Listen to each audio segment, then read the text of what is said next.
Muy bien, hermanos, vamos a seguir con nuestro estudio de Romanos capítulo 3. En nuestra clase pasada vimos Romanos 3, 21 al 26. Y en esa sección vimos la revelación de la justicia de Dios. Dios ha revelado su justicia. Entonces Dios nos ha revelado cómo es que un ser humano puede recibir la justicia de Dios. En 1:18 al 3:20 vimos que todos los seres humanos se han quedado bajo la ira de Dios. Pero ahora Dios quiere revelarnos y nos ha revelado su justicia por medio del Evangelio. Y una cosa que vimos en 3:21 al 26 es que esa justicia viene por medio de la fe para todos los que creen. Pablo enfatiza ese punto varias veces en esa sección. En 3:22, por ejemplo, dice que es una justicia de Dios que es por medio de la fe en Jesucristo para todos los que creen. Versículo 25 dice que es a través de la fe.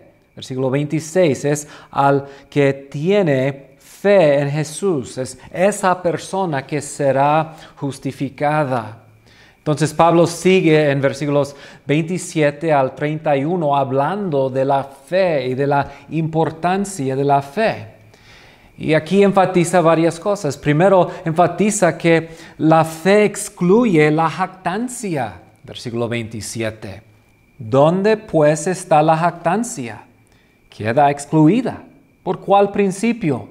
¿Por el de la observación de la ley? No, sino por el de la fe. ¿Por qué excluye la fe la jactancia? Excluye la jactancia porque la fe es una manera de recibir algo que uno mismo no lo ha hecho, no lo ha producido. Si Dios mismo ha puesto a Jesús como una propiciación, si Dios mismo es el que nos ha declarado justo, entonces no podemos jactarnos. Cualquier salvación que simplemente se recibe, como Pablo dijo en la sección anterior, gratuitamente, por su gracia, si se recibe por la fe, no hay lugar para la jactancia de los seres humanos. Entonces eso implica que otra persona recibe la gloria. Si yo no recibo la gloria por mi justificación, ¿quién lo recibe? ¿Quién la recibe? Bueno, es Dios. Es un punto que ya vimos en la introducción del libro de Romanos. En 1:5 y en 16:27, Pablo enfatiza que la predicación del Evangelio a todas las naciones es por amor a su nombre. Es por amor al nombre de Dios. Es para que Dios reciba toda la gloria. También en capítulo 16, Pablo enfatiza eso. Él dice, al único y sabio Dios, por medio de Jesucristo, sea la gloria para siempre. ¿Y por qué es que solo Dios recibe la gloria? Porque la salvación, la justificación no es una obra humana, es completamente de Dios. Y eso nos lleva al siguiente punto, inciso B. La fe excluye la salvación por obras.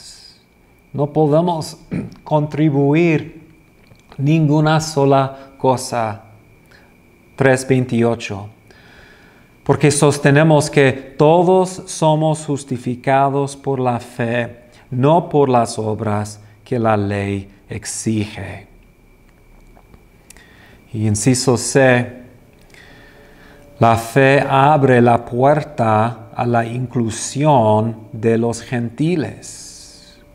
Lo que dice 3:29 al 30. ¿Es acaso Dios solo Dios de los judíos? ¿No lo es también de los gentiles? Sí, también es Dios de los gentiles, pues no hay más que un solo Dios. Él justificará por la fe a los que están circuncidados y mediante la misma fe a los que no lo están. ¿Quiere decir que anulamos la ley con la fe? En ninguna manera. Más bien, confirmamos la ley. Entonces, si la salvación es solamente por la fe, si no es algo que una persona religiosa puede producir, si no es algo que alguien que tiene la ley puede producir, si es simplemente algo que tiene que ver con recibir por medio de la fe, eso implica que cualquier persona que tenga fe puede ser salvo. Entonces, decir que la salvación es por la fe abre la puerta a todos los seres humanos, aún a los gentiles, y es el punto de estos versículos. Ya que la salvación es por la fe, yo como gentil puedo ser salvo. No, ¿por qué? Porque no es por la ley. Entonces los judíos, los gentiles están en la misma condición delante de Dios. Todos son pecadores, todos son condenados, entonces todos necesitan la misma salvación y esa salvación se recibe por medio de la fe. La salvación por la fe entonces implica que todos los seres humanos pueden ser salvos. Muy bien, aquí en versículo 31 hay una frase que a veces ha sido mal entendido. Pablo dice, ¿quiere decir que anulamos la ley con la fe? De ninguna manera, más bien confirmamos la ley. Y a veces mis estudiantes me preguntan, ¿qué quiere decir Pablo cuando dice eso? Que confirmamos la ley cuando predicamos la salvación por la fe. Algunos han usado este versículo para argumentar que hoy en día los creyentes siguen bajo la ley de Dios. Pablo dice, mira, cuando predicamos la justificación por la fe, no estamos anulando la ley, estamos confirmando la ley. Entonces, seguimos bajo la ley de Dios, seguimos bajo la ley de Moisés. El problema con eso es que la Biblia claramente, el Nuevo Testamento claramente enseña que ya no estamos bajo la ley de Dios. Vamos a ver eso en capítulo 7, donde Pablo dice que igual como una mujer es libre de su esposo cuando él muere, ya que hemos participado en la muerte de Jesús, ya no estamos bajo la ley de Moisés. Entonces, ¿qué quiere decir esta frase en versículo 31? Que confirmamos la ley. Y yo creo que simplemente significa que cuando nosotros recibimos por medio de la fe el sacrificio de Jesucristo, si recibimos la justicia que nos viene por medio de ese sacrificio, estamos confirmando, estamos reconociendo que las demandas de la ley han sido cumplidas. Entonces, la salvación por la fe no dice, no importa la ley.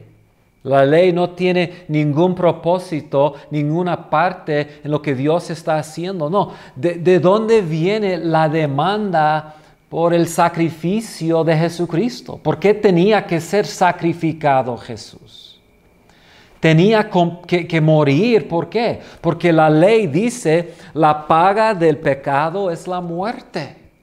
Entonces, cuando Dios ofreció a Jesucristo como un sustituto, como una expiación, como una propiciación, Él no está ignorando la ley, está confirmando la ley, está proveyendo el cumplimiento y lo que la ley misma exigía, las demandas de la ley. O sea, los judíos decían, bueno, si tú dices, Pablo, que la salvación es solo por la fe y que no tiene que ver con obedecer la ley, entonces tú estás ignorando y despreciando la ley. Y Pablo dice, no, la obra de Jesucristo y fe en Jesucristo deja que la ley y sus demandas sean realizadas, sean cumplidas. Y de esa forma estamos confirmando la ley. Confirmar la ley aquí no significa establecer la ley como la autoridad de nuestra vida, simplemente significa cumplir con los requisitos de la ley. La maldición, que es la muerte, la maldición que la ley exigía. Muy bien, podemos seguir con esa sección. ¿Qué es la fe verdadera? Hemos hablado de la fe, pero hasta el momento no hemos dado una definición a la ley. Entonces, ¿qué es la ley? Y una manera de responder a esa pregunta, ¿qué es la fe? Y una manera de responder a esa pregunta es considerar cómo los reformadores explicaron la fe. Ellos usaron 3 palabras para describir una fe salvadora, una fe verdadera. La fe verdadera tiene 3 elementos. El primer elemento es lo que se llama la notitia. La notitia. La notitia tiene que ver con el conocimiento. Entonces, el primer elemento de una fe verdadera es que esa persona que tiene fe entiende ciertos datos históricos. Por eso a veces se llama una fe histórica. Es una fe histórica porque entiende los hechos históricos del Evangelio. Nuestra fe no es una fe teórica, es una fe en cosas que realmente e históricamente han pasado. Entonces, el primer paso en la fe es entender esos datos, esos hechos históricos. Que Jesús murió en la cruz, que Él resucitó de los muertos, que cuando Él murió en la cruz estaba muriendo para satisfacer las demandas de la ley. Entonces, este elemento es intelectual y es sumamente importante que entendamos esos hechos históricos, pero no es suficiente. Una fe intelectual, simplemente entender los hechos del Evangelio, los hechos históricos, no es suficiente para salvarnos. Necesitamos también un segundo elemento, y ese segundo elemento es el assensus. Es la convicción, es un asentimiento, es una aprobación, es la convicción de que algo es cierto. Entonces, no simplemente significa la fe que yo entiendo que el Evangelio enseña que Jesús murió, resucitó, perdonó, etc. No, también cree que esas cosas, esos hechos históricos son ciertos.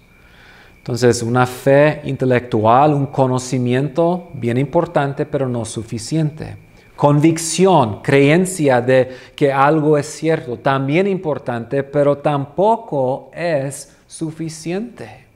Santiago 2:19 dice que los demonios creen y tiemblan. Entonces, ellos sí creen que Jesús murió en la cruz. Ellos entienden los hechos históricos y ellos creen que son ciertos. Pero hay una tercera parte que es sumamente importante y eso realmente es el corazón de lo que es la fe verdadera, la fe salvadora. Y es la fiducia. Y la palabra fiducia tiene que ver con confianza. Con confianza. Es una confianza personal, va más allá de un entendimiento, va más allá de creer que los hechos históricos son verdad, es que yo estoy confiando en eso. Eso incluye una confianza y un compromiso personal.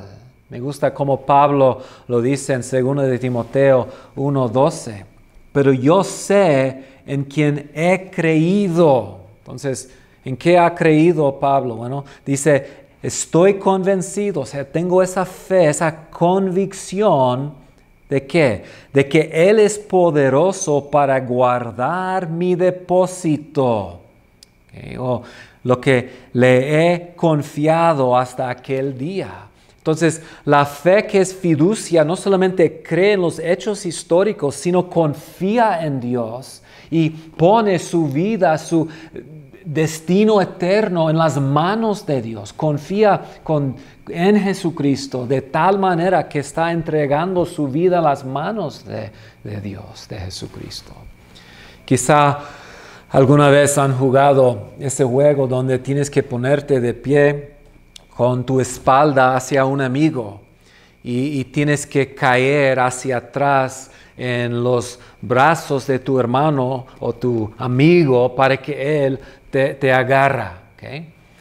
Entonces, es completamente posible decir, sí, yo creo que mi amigo no me va a decepcionar. Yo creo que es capaz de atraparme, de agarrarme, ¿okay? De sostenerme. Además, yo creo que Él no me va a decepcionar. Él realmente va a agarrarme, va a sostenerme si yo me caigo hacia atrás.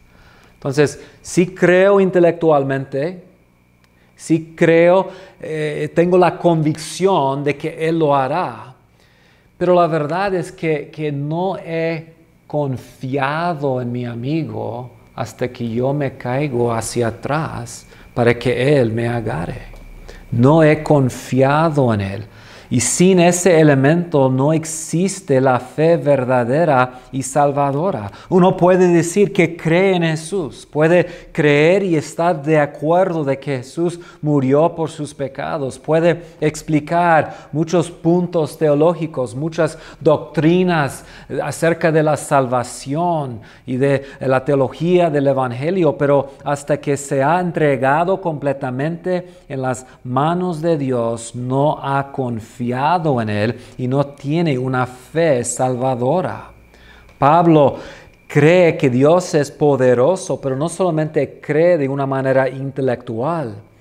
Él ha depositado, ha confiado su vida hasta aquel día y confía que Dios puede guardar. Él se ha caído hacia atrás en las manos de Dios, en las manos de Jesucristo. Ahora, eso es sumamente importante, porque muchos métodos hoy en día del evangelismo enfatizan la parte intelectual.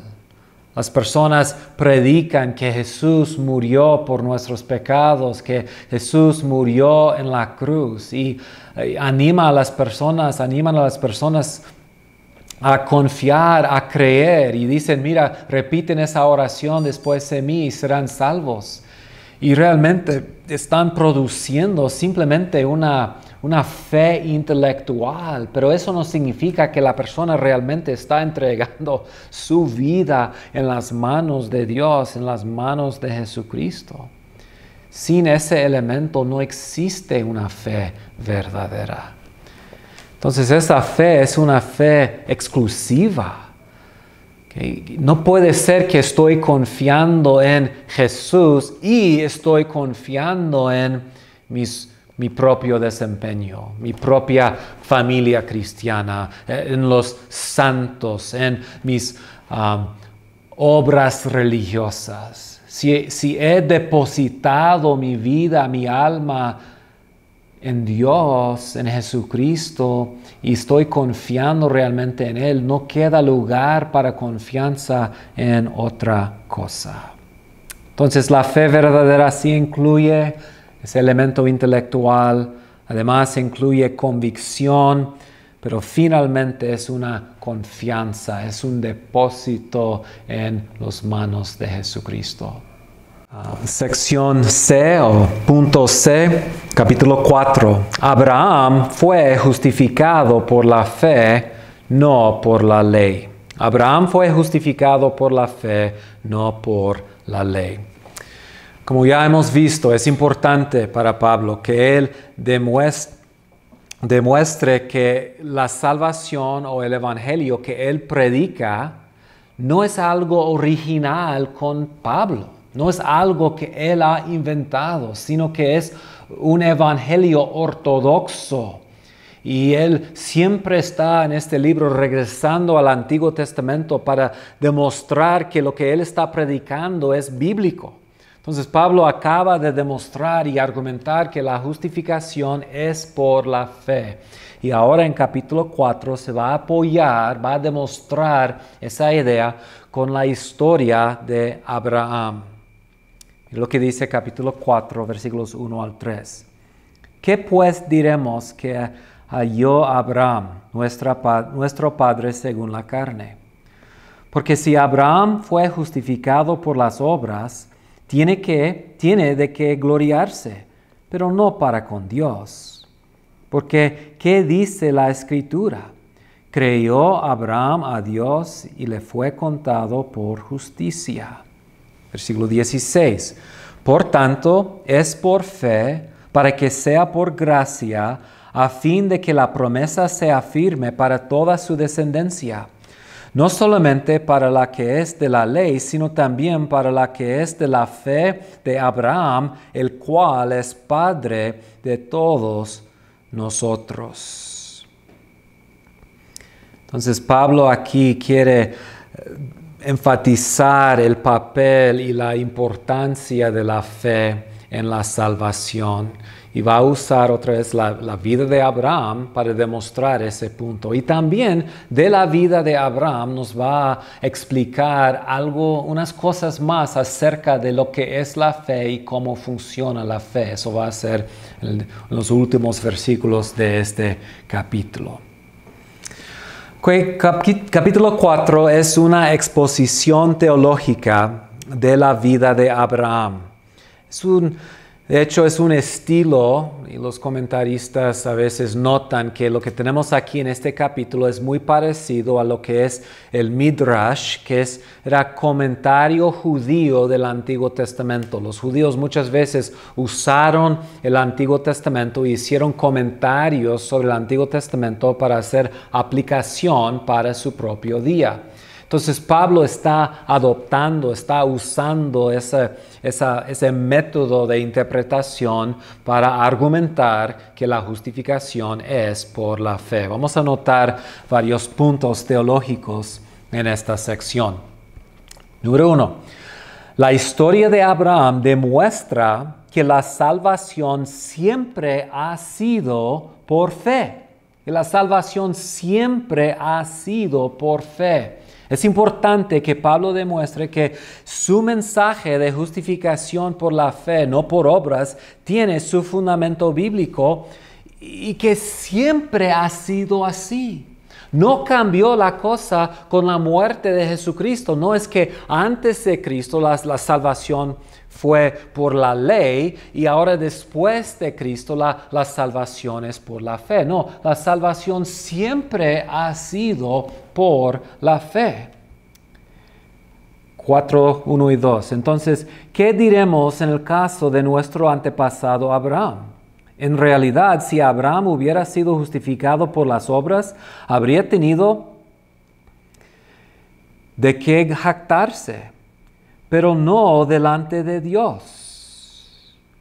Entonces, Abraham mismo, Pablo quiere argumentar, fue justificado por la fe. ¿Cómo lo sabemos? Bueno, porque Abraham no contribuyó algo a su justificación y entonces él no pudo jactarse. Número 2, cuando Abraham creyó, le fue contado por justicia. Aquí Pablo usa una cita directa del libro de Génesis para demostrar lo que acaba de decir en versículos 1 y 2. En 1 y 2 él dice que nuestro antepasado Abraham fue justificado por la fe. Bueno, ¿cómo sabes esto, a Pablo? Bueno, mira lo que dice Génesis 15:6, versículo 3. Pues, ¿qué dice la Escritura? Le creó Abraham a Dios y esto se le tomó en cuenta como justicia. Es muy importante esa frase, se le tomó en cuenta. Eso traduce la palabra griega logizomai. La palabra logizomai significa imputar, significa contar a la cuenta de uno. Cuando yo voy al banco y hago un depósito para pagar la renta de mi casa, estoy depositando en la cuenta de la dueña de mi casa esa renta. Estoy imputándolo a su cuenta.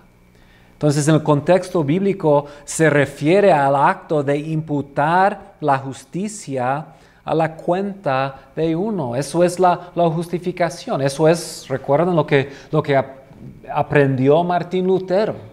Cuando él leyó Romanos 1 y leyó de la justicia de Dios, al principio él pensaba que esa justicia era algo que él tenía que producir. Pero cuando entendió el Evangelio, ya entendió que la justicia no es algo que él tenía que producir, sino es algo que Dios imputa a su cuenta. Entonces esa palabra logizomai es muy importante y Pablo la usa para demostrar que Abraham, cuando él creyó, recibió de Dios gratuitamente, por gracia recibió la justicia.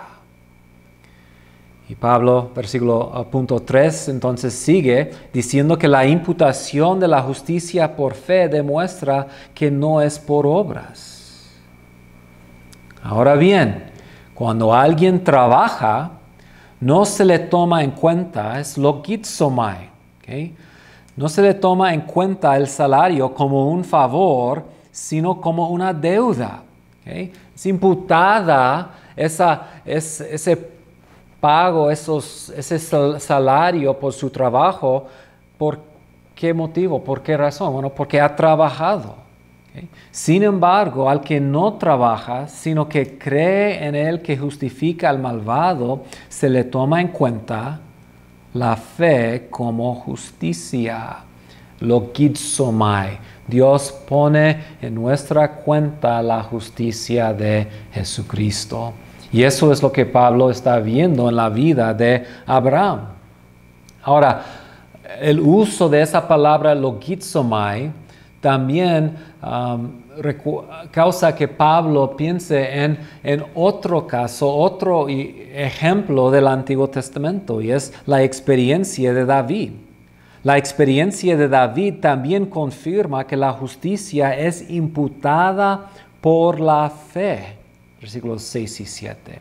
La palabra logizomai provee una conexión lingüística con la experiencia de David en Salmo 31, versículos 1 y 2. David también aprendió que estar correcto con Dios depende de un acto de gracia y misericordia de Dios. Notan cómo Pablo o como David usa esa palabra logizomai en la traducción griega del Antiguo Testamento para reconocer que ha recibido algo, ha sido imputado algo de Dios.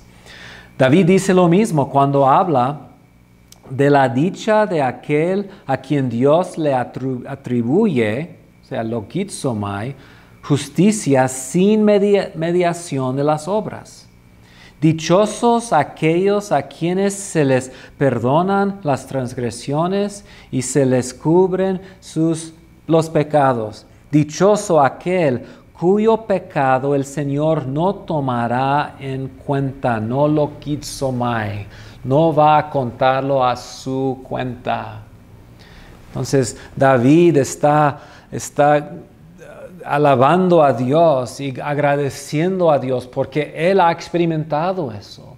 Él ha experimentado que Dios por su gracia atribuye, o sea, pone en su cuenta su justicia y no pone en su cuenta su pecado. Es lo que pasa con el perdón. Ahora, para demostrar todo eso, Pablo regresa en versículos 9 al 11 a la historia de David. Y lo que él hace es que demuestra, no solamente con una cita, como la cita de Génesis 15:6, no solamente con una cita, sino con la cronología de la vida de Abraham. Número 5, la cronología de la vida de Abraham demuestra que su justificación no fue por las obras.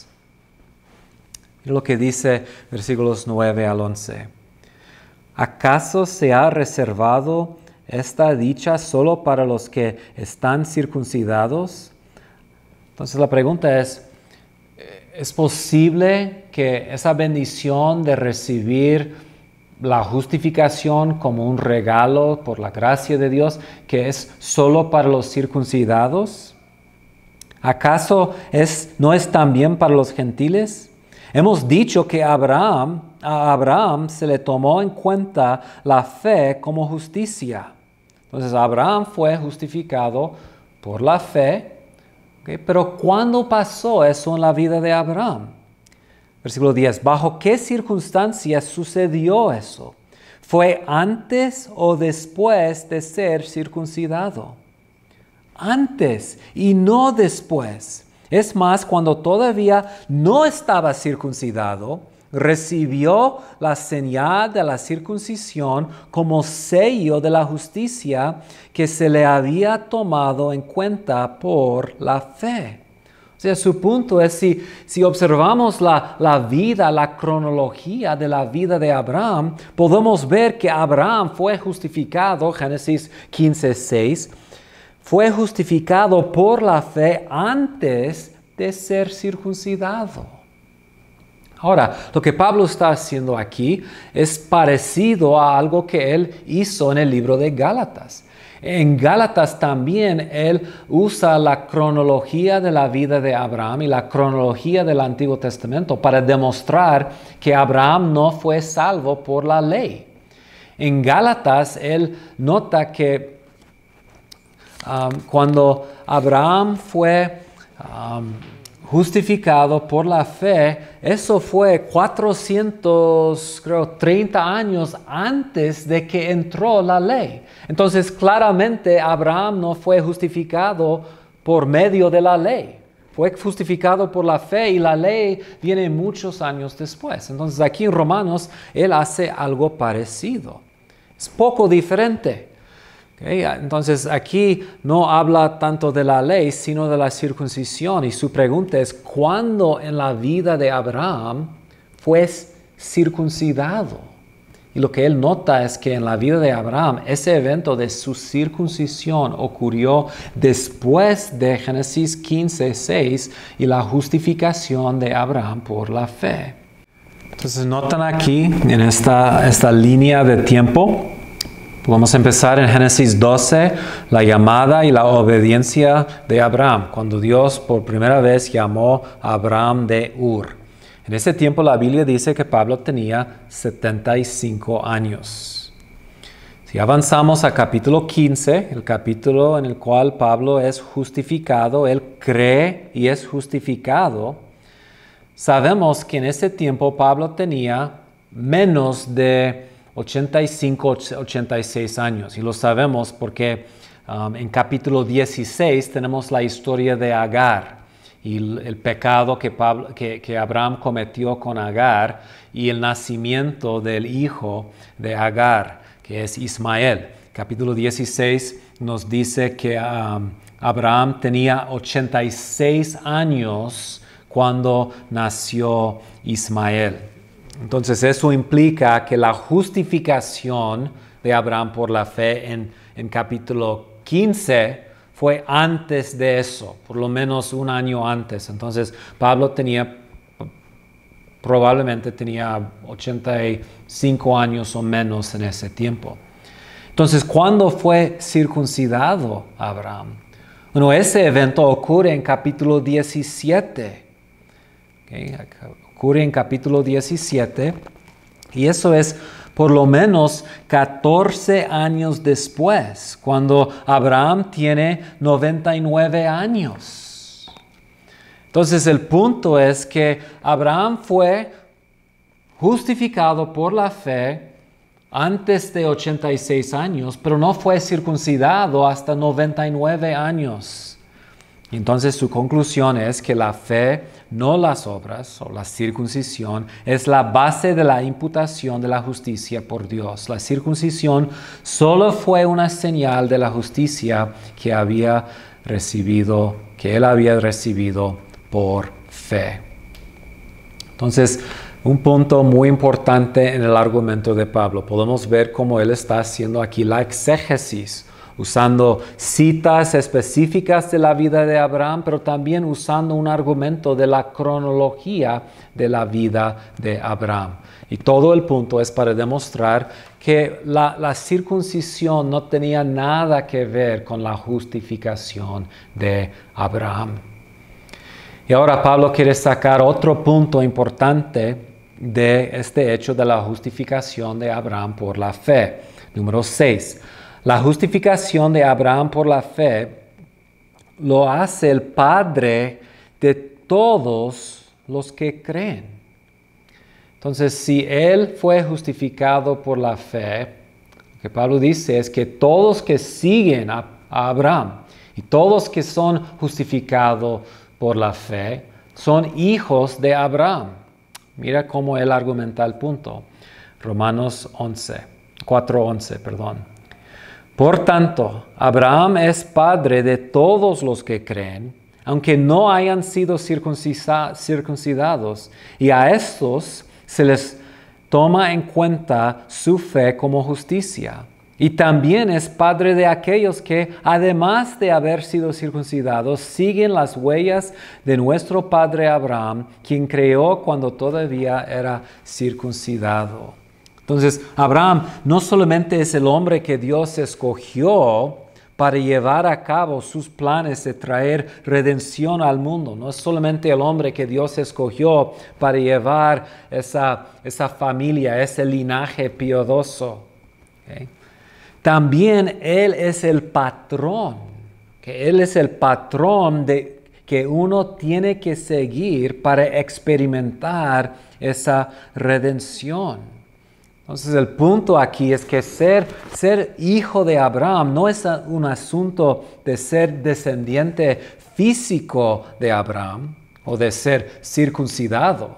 Es un asunto de creer. La fe, no la circuncisión, lo hace descendiente de Abraham.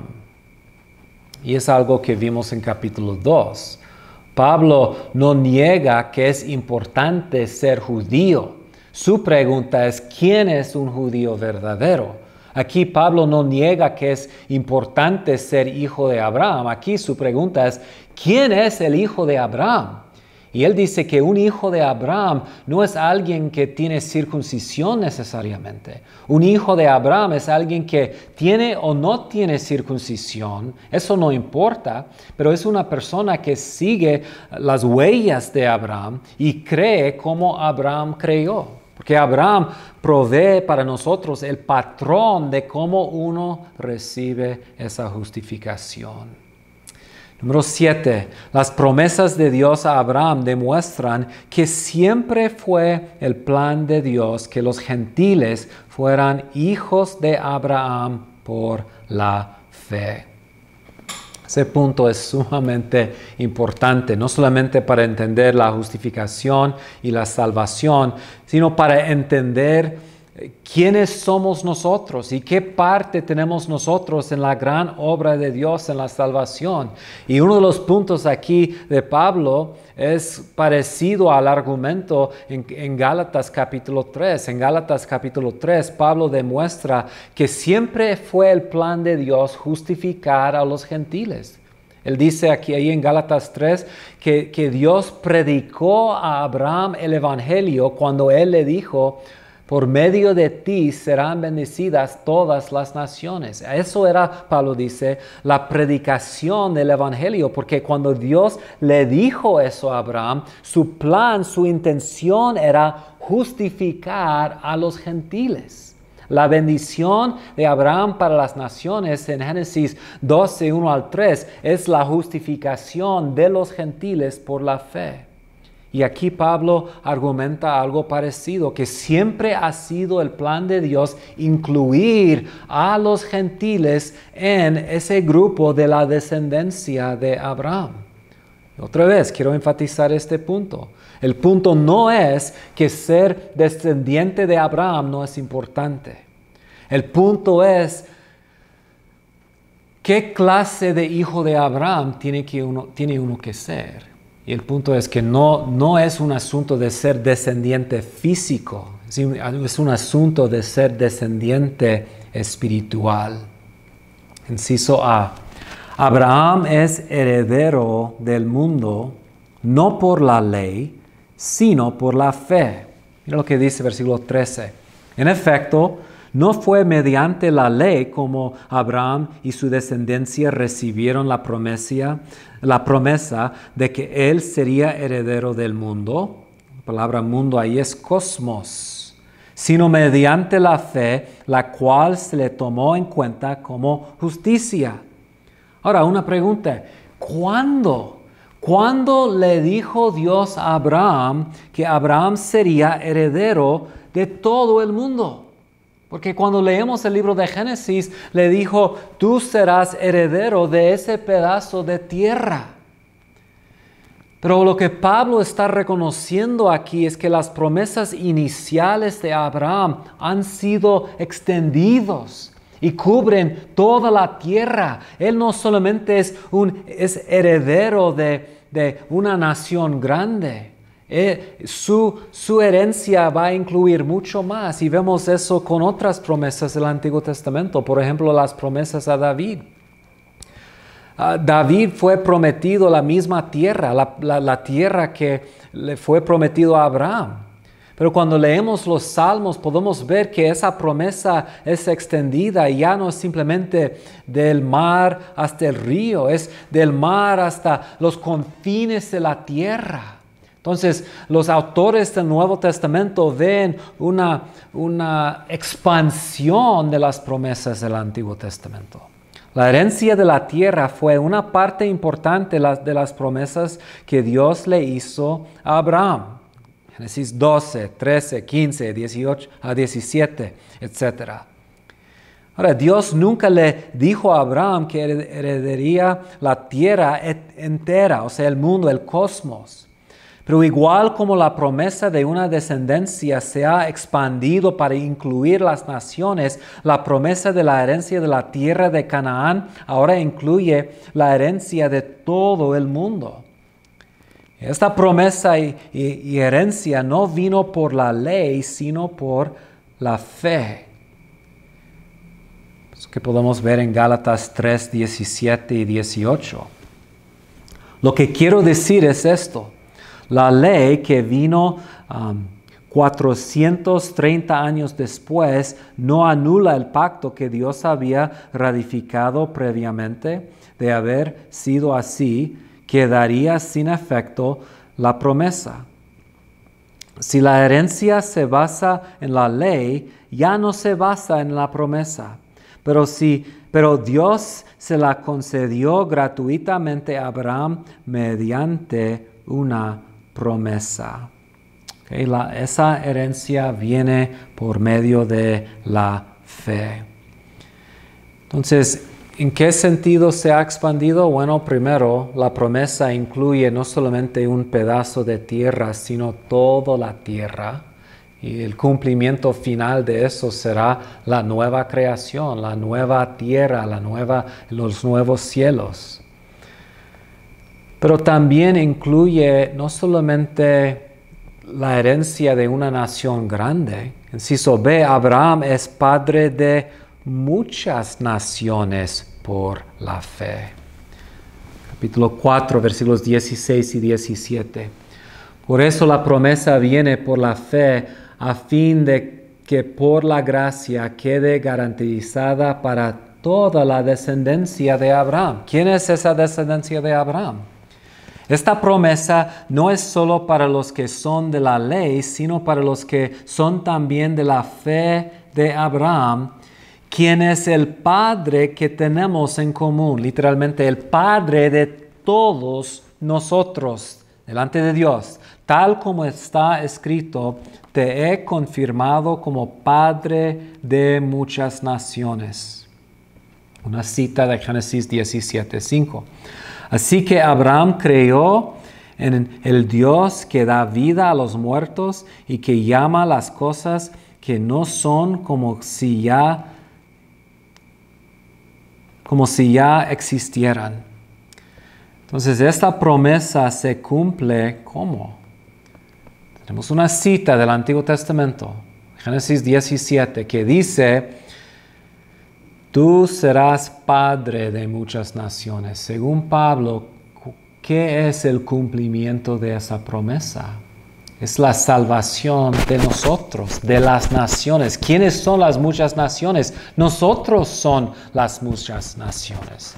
Y eso nos recuerda el punto que vimos hace un momento, que siempre ha sido el plan de Dios salvar a todas las naciones. Pablo dice que ahí en Génesis 17:5, esa promesa, serás padre de muchas naciones. Cuando Dios dijo eso, tenía la salvación futura de los gentiles en su mente, la inclusión de los gentiles en las promesas abrámicas. Otra vez, ser descendiente de Abraham y heredero de sus promesas no es asunto de descendencia física, sino de la fe. La inclusión de los gentiles en la descendencia se puede entender como un acto de creación o de resurrección. Lo que dice versículo 17b. Así Abraham creyó en el Dios que da vida a los muertos. ¿Qué es ese acto? Es una resurrección. Y que llama a las cosas que no son como si ya existieran. ¿A qué se refiere eso? Eso es lenguaje de creación. Entonces, el acto de incluir a los gentiles es como una resurrección, es como una nueva creación. Esa frase, da vida a los muertos, se usaba a menudo en la literatura judía para referirse a la conversión del paganismo, de un gentil al paganismo, o del paganismo al judaísmo. Y aquí se refiere al acto milagroso de Dios de hacer a los gentiles judíos. Entonces, cuando un gentil se hace prosélite, ¿okay? Ese acto es, según los judíos, un acto de resurrección. Dios está dando vida a los muertos. Entonces Pablo ve el acto de Dios de salvar a los judíos igualmente. Es una resurrección. Dios está dando vida. De hecho es una creación. Está llamando las cosas que no son como si ya existieran. Es un acto milagroso, un acto de la gracia de Dios. Y entonces, inciso C, Abraham tiene una descendencia innumerable. Pablo acaba de citar Génesis 17:5 para demostrar que aún allí en el libro de Génesis se hablaba de la salvación, la justificación, la inclusión de los gentiles. Ahora va a usar otra cita de la vida de Abraham. 4:18. Contra toda esperanza, Abraham creyó y esperó, y de este modo llegó a ser padre de muchas naciones, tal como se le había dicho. Así de numerosa será tu descendencia. Una cita de Génesis 15:5. Esta segunda cita de la narrativa abrámica enseña que la descendencia innumerable prometida a Abraham no se limita a descendientes físicas, incluye toda su descendencia espiritual. Cuando Dios sacó a Abraham de su tienda y le dijo, mira las estrellas. En otra ocasión, mira el polvo de la tierra, mira la arena del mar. Esas cosas innumerables, así será tu descendencia. ¿A qué se refería Dios en ese caso? Pablo dice que estaba hablando de la inclusión futura ¿de quién? De los gentiles. Entonces, ¿han escuchado o saben ese canto que cantan los niños en la escuela dominical? Nuestro padre Abraham.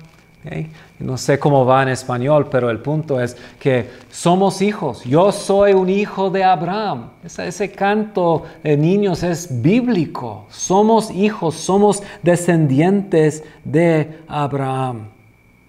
Somos parte de su descendencia espiritual. Muy bien. Vamos a ir a página 36, la parte inferior. y terminar esta sección, y después de hacer esto quiero regresar a página 36 y ver lo que tenemos aquí en esta sección especial. Ok, página 36. La historia de Abraham, número 8. La historia de Abraham nos enseña la naturaleza de la fe verdadera. Okay, al principio en la introducción aquí de capítulo 4 mencioné que no solamente usa Pablo la vida de Abraham para demostrar que Abraham fue justificado por la fe, también usa la vida de Abraham para ayudarnos a entender la naturaleza verdadera de la fe salvadora, de la fe verdadera. Y podemos ver aquí que la historia de Abraham nos enseña la naturaleza de la fe verdadera. Versículos 17 al 25. Inciso A. Primero, podemos ver de la vida de Abraham que la fe se basa en la palabra y la promesa de Dios. Una fe verdadera se basa en la palabra y la promesa de Dios. Versículo 22, Pablo dice, plenamente convencido de que Dios tenía poder para cumplir lo que había prometido. ¿Qué fue la base de la fe? No solamente conocimiento, pero también ¿qué? Fiducia, esa confianza plena, completa, confió o depositó su vida Abraham en las manos de Dios. ¿Qué fue la base de eso? Fue simplemente la promesa de Dios. Dios le dio su palabra y Abraham creyó esa palabra, aceptó esa palabra por cierto. Aceptó y por eso respondió con una fe salvadora. La fe se basa en la palabra y la promesa de Dios. Y es igual para nosotros. Al final de cuentas no creemos porque hemos visto. Hebreos 11 nos enseña eso, ¿verdad?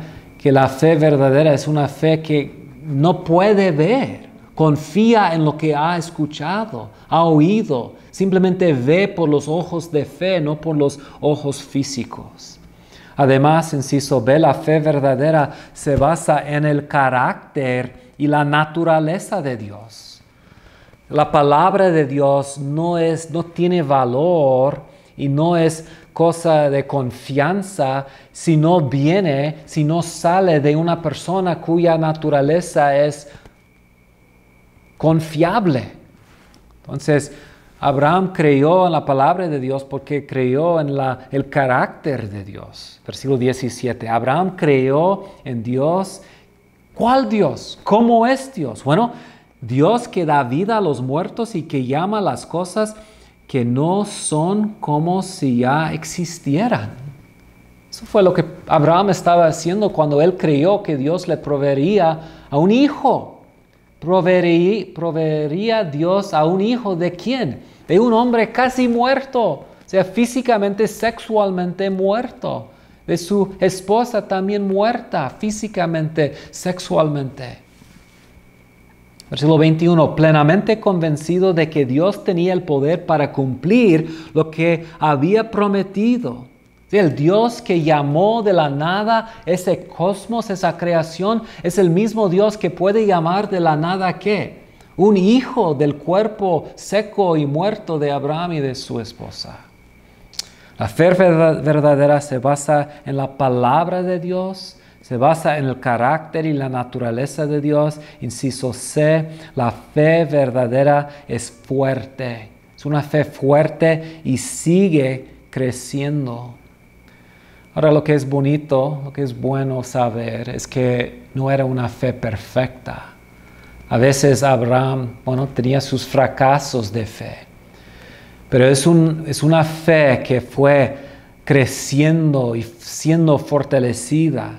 ¿Okay? Versículo 19. Su fe no flaqueó. La Nueva Biblia Latinoamérica dice, y sin debilitarse en la fe. Versículo 20. Ante la promesa de Dios no vaciló como un incrédulo.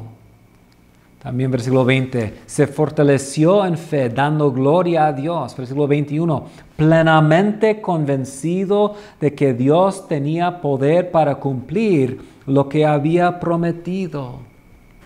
¿Alguna vez te has preguntado por qué tardó 25 años para que Abraham tuviera ese hijo? Bueno, la respuesta es simple, es sencilla. Porque Dios no solamente quería que Abraham fuera el medio por el cual saldría un descendiente. Dios también estaba obrando, estaba trabajando en la vida de Abraham, y al principio de la vida de Abraham, él tiene una fe muy débil. Entonces Dios está obrando y Dios está trabajando en su vida para producir, para crear, para crecer, para fortalecer esta fe. Cuando Abraham termina su vida, es un hombre de gran fe, pero no llegó a este punto en un momento. Su fe fue una fe creciendo mientras él crecía y conocía más y más a Dios y llegó a un mejor entendimiento de Dios. Su fe se aumentó. La fe es fuerte y sigue creciendo a pesar de no poder ver. Inciso D, la fe cree a pesar de las apariencias contrarias. A pesar de las apariencias contrarias. Versículos 18 y 19. Contra toda esperanza. ¿Por qué dice Pablo eso? Bueno, 25 años. Abraham, cada año más viejo, más viejo, más viejo. Su esposa más vieja, más vieja. Más improbable cada año que Dios produciría un heredero de esos dos cuerpos. Contra toda esperanza, Abraham creyó y esperó. Su fe no flaqueó, aunque reconocía que su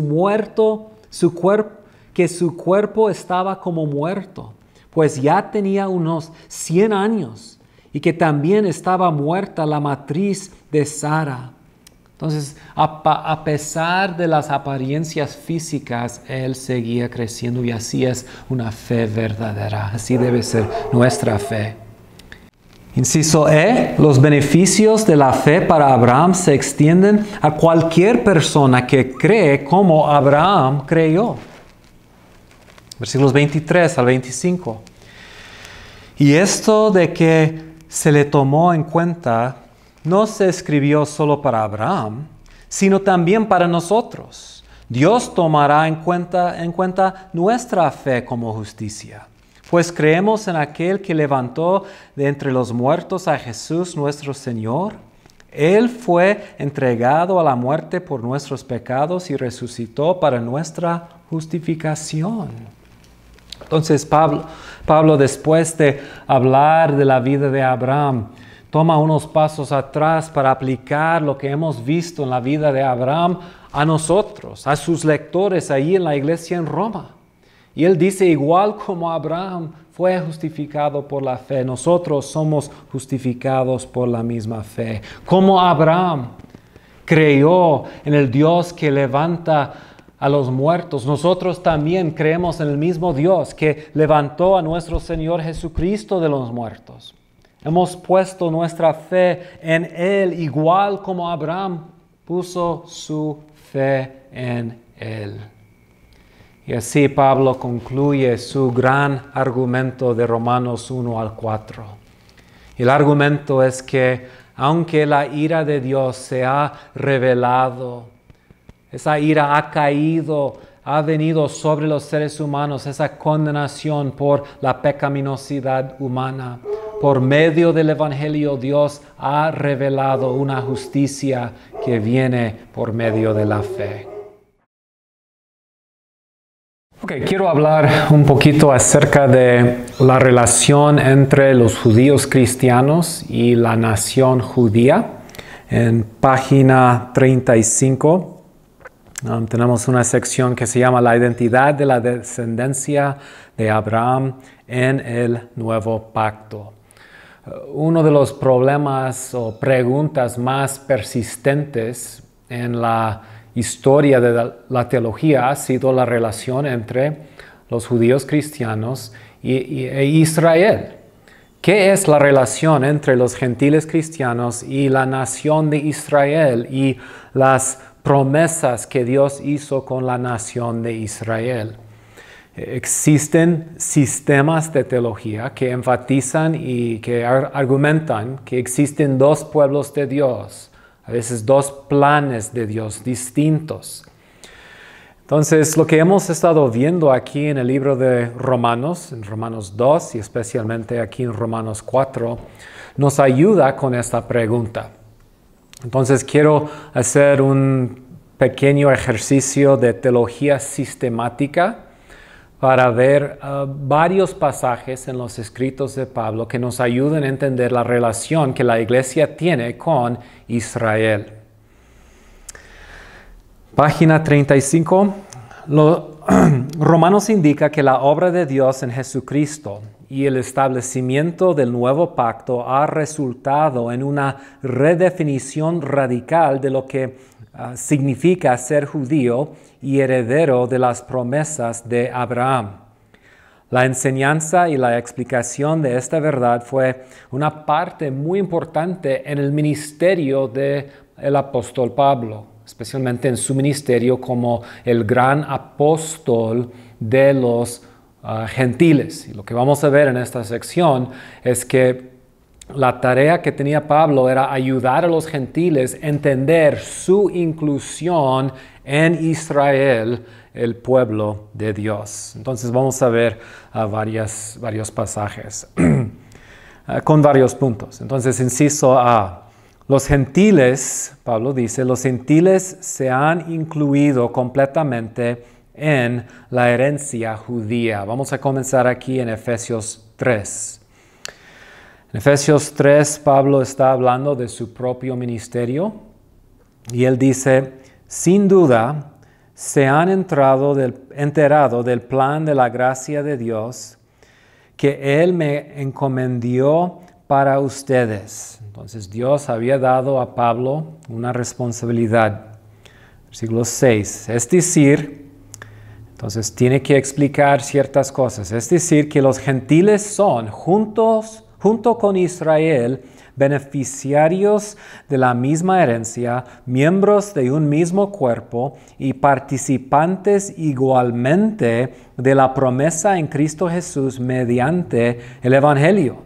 Entonces, lo que Pablo está diciendo es que Dios le ha dado la responsabilidad de anunciar esta verdad, que los gentiles son participantes iguales con el cuerpo de Israel, de este evangelio. O sea, Pablo está hablando aquí de su evangelio. Llegué a ser servidor como regalo de Dios por su gracia, me dio conforme a su poder eficaz. Aunque soy el más insignificante de todos los santos, recibí esta gracia de predicar a las naciones las incalculables riquezas de Cristo y de hacer entender a todos la realización del plan de Dios. La mente de Dios, de Pablo, Dios ha tenido un gran plan y ese plan abarca todos los siglos. Entonces, ¿cuál es ese plan? Bueno, es el misterio que desde los tiempos eternos se mantuvo oculto en Dios, creador de todas las cosas. El fin de todo esto es que la sabiduría de Dios en toda su diversidad se dé a conocer ahora por medio de la iglesia a poderes y autoridades en las regiones celestiales. Entonces, ¿qué es ese misterio? El misterio tiene que ver con la unión de estos dos grupos de humanidad, la inclusión completa de los gentiles en el plan de Dios para Israel. Eso es su evangelio. Entonces podemos regresar a capítulo 2 de Efesios. Y allí Pablo nos enseña que toda distinción entre los judíos y los gentiles se ha quitado. Efesios 2. 11 al 19. Por lo tanto, recuerden ustedes los gentiles de nacimiento, los que son llamados incircuncisos por aquellos que se llaman de la circuncisión, la cual se hace en el cuerpo por mano humana.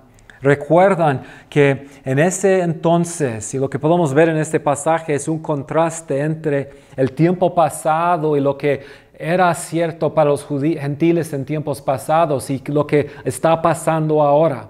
Recuerdan que en ese entonces ustedes estaban, y aquí Pablo menciona varias características de los gentiles en esos tiempos pasados, separados de Cristo, excluidos de la ciudadanía de Israel, separados de Cristo, de todos sus beneficios, esos beneficios descritos en capítulo 3, la propiciación, perdón por pecados, justificación, separados de Cristo, también excluidos de la ciudadanía de Israel, pertenecer a ese pueblo, el pueblo de Dios, la nación de Israel, fueron excluidos de eso.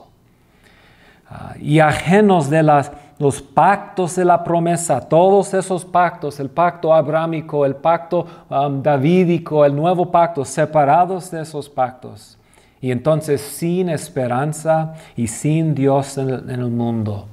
Esas cosas caracterizaron a las naciones anteriormente. Pero ahora, versículo 13, pero ahora en Cristo Jesús, a ustedes que antes estaban lejos. Esa frase, estar lejos, se usaba para describir a los gentiles.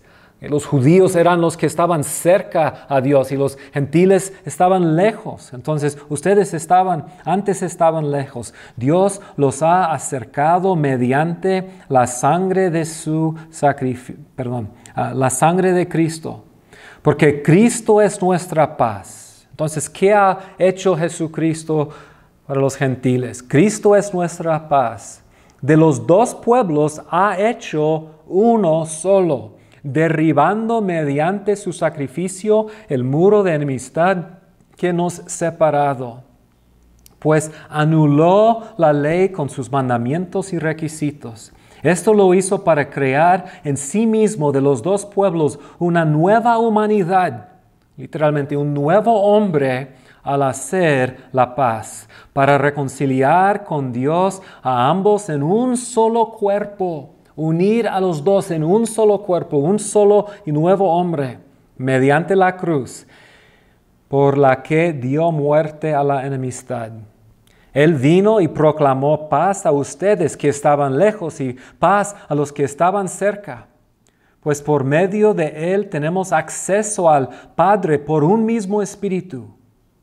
Y aquí nos lleva a su conclusión. Por lo tanto, ustedes ya no son extraños ni extranjeros, sino conciudadanos de los santos, miembros de la familia de Dios. Entonces, antes excluidos de la ciudadanía de Israel, ahora no somos extraños, somos conciudadanos con Israel. Miembros de la misma familia de Dios. Entonces, existen sistemas de teología que, por un lado, argumentan que existen dos pueblos de Dios. Y hay sistemas de teología, por el otro lado, que enseñan que lo que ha pasado es que cuando llegó Cristo y Dios comenzó con la iglesia, dejó de trabajar con Israel. Eso a veces es lo que se entiende en lo que es teología de los pactos. Por el otro lado tenemos el dispensacionalismo que intenta hacer separaciones y divisiones entre Israel y la iglesia. Entonces, por un lado hacen eso, por el otro lado dicen, no, eso no es lo que ha pasado. Lo que ha pasado es que cuando comenzó la iglesia, Dios puso a un lado a Israel. Y lo que podemos ver en este pasaje es que los dos están equivocados. No es que existen dos grupos, pero tampoco es que Dios ha dejado de trabajar en Israel o que ha rechazado a Israel. Esta verdad vamos a ver otra vez en capítulo 11. El argumento es uno de inclusión, no es de reemplazamiento, ¿okay? Lo que es de inclusión. Dios ha tomado a los gentiles, los creyentes, la iglesia, y los han incluido en el pueblo de Dios, que es Israel, y ha formado de los dos un nuevo pueblo de Dios, el nuevo Israel. Y lo digo así, el nuevo Israel, porque lo que vamos a ver en este libro es que nosotros, y lo que vimos específicamente en capítulo 4, es que nosotros por la fe somos hijos de Abraham, somos los descendientes de Abraham, somos los herederos de las promesas de Dios a Abraham. Entonces, somos parte de ese linaje y de esa nación, como Pablo dice, somos conciudadanos de los santos. Los gentiles son parte de la ciudadanía judía y de la familia de Dios. No existe dos grupos o razas distintas. La unidad de los dos es absoluta y es eterna.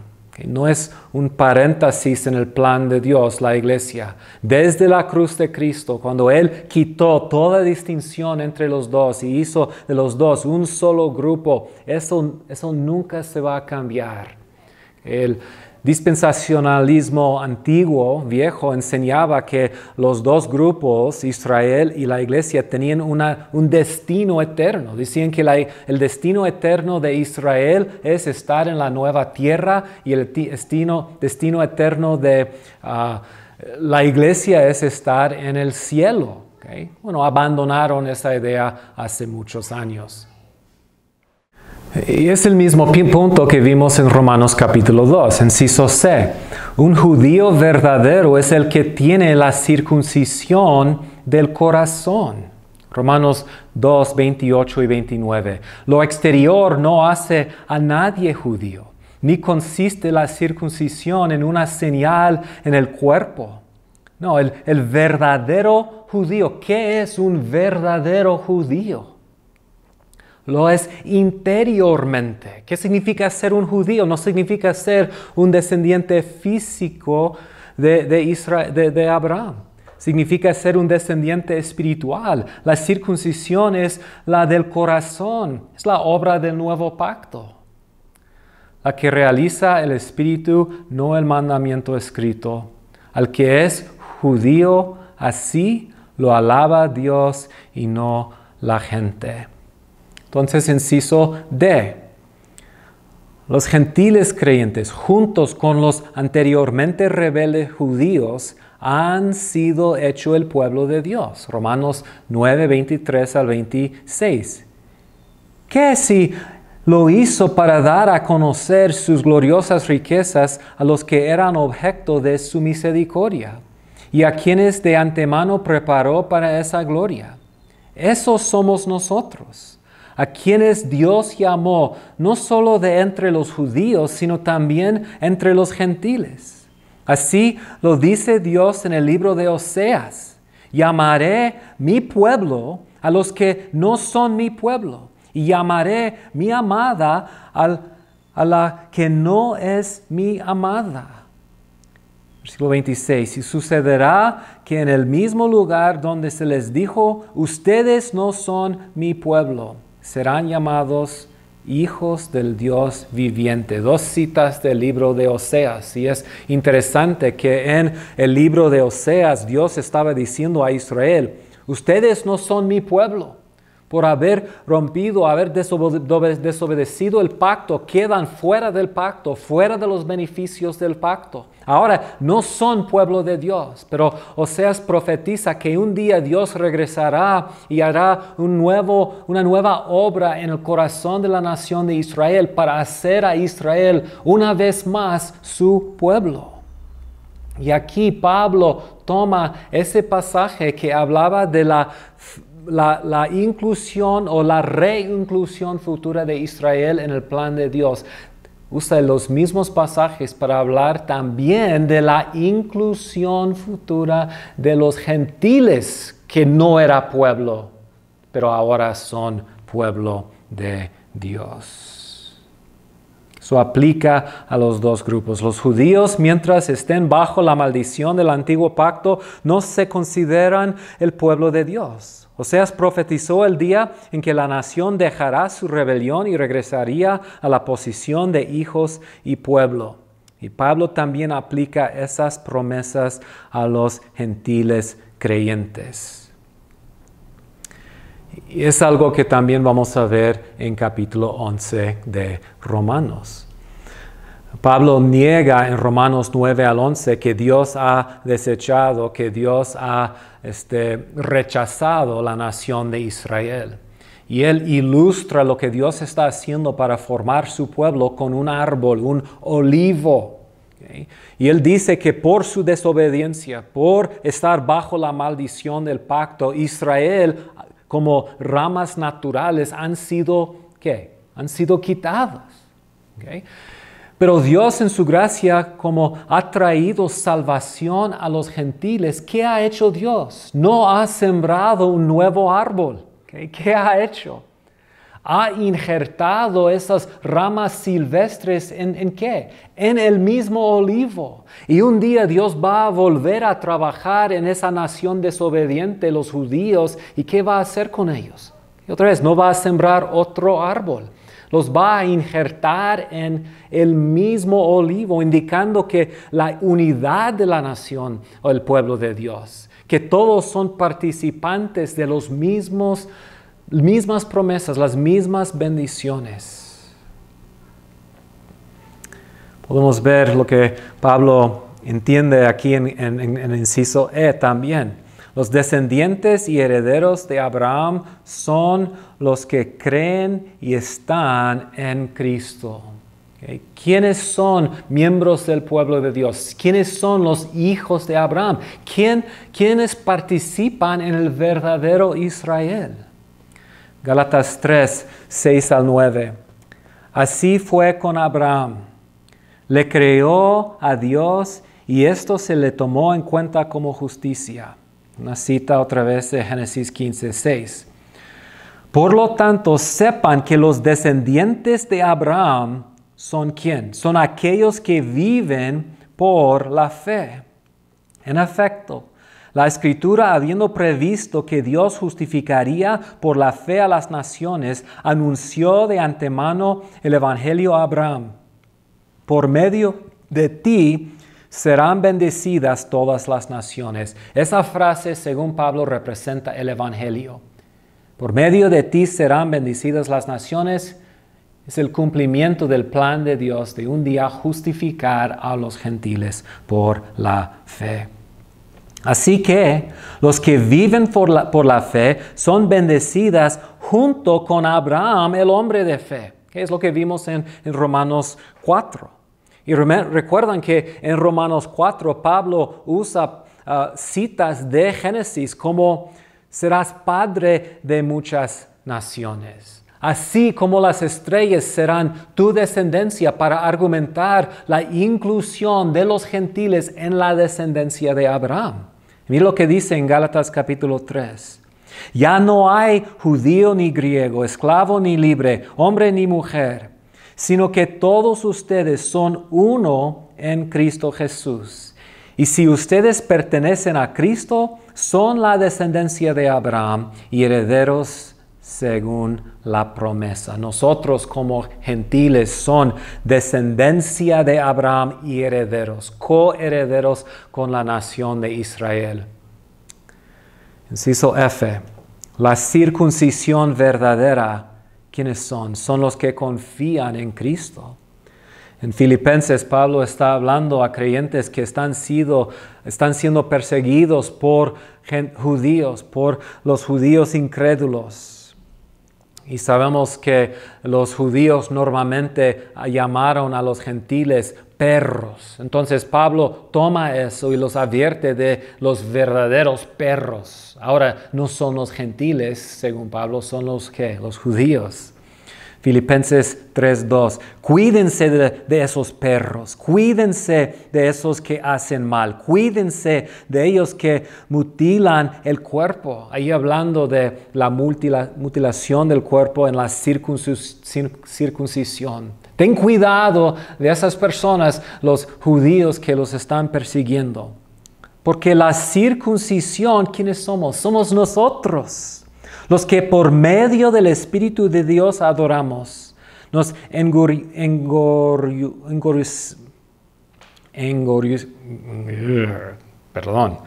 engorguecemos en Cristo Jesús y no ponemos nuestra confianza en esfuerzos humanos. Entonces, la verdadera circuncisión somos nosotros, somos la iglesia. Y otros pasajes que habla de eso. 1 de Pedro 2, 9 y 10, donde Pablo usa ese maravilloso pasaje de Éxodo 19 y lo aplica a nosotros, la iglesia. Nosotros somos la nación santa, pueblo escogido, nación, reino de sacerdotes. Esas promesas ahora se aplican a nosotros. Mateo 8 habla de la salvación de un centurión y Jesús dice, no he visto fe como la fe de este gentil, este soldado en todo de Israel. Y allí dijo algo muy interesante, dijo, un día vendrán del norte, el sur, el este y del oeste, y vendrán y se sentarán alrededor de la mesa, esa gran cena, un símbolo para el reino de Dios e inclusión en el reino de Dios. Ellos vendrán y se sentarán allí con Abraham, Isaac y Jacob, y los hijos del reino, hablando de los judíos incrédulos, serán echados fuera. Apocalipsis 3:9. Pablo habla de los judíos que están persiguiendo otra vez a la iglesia y los llama la sinagoga de Satanás.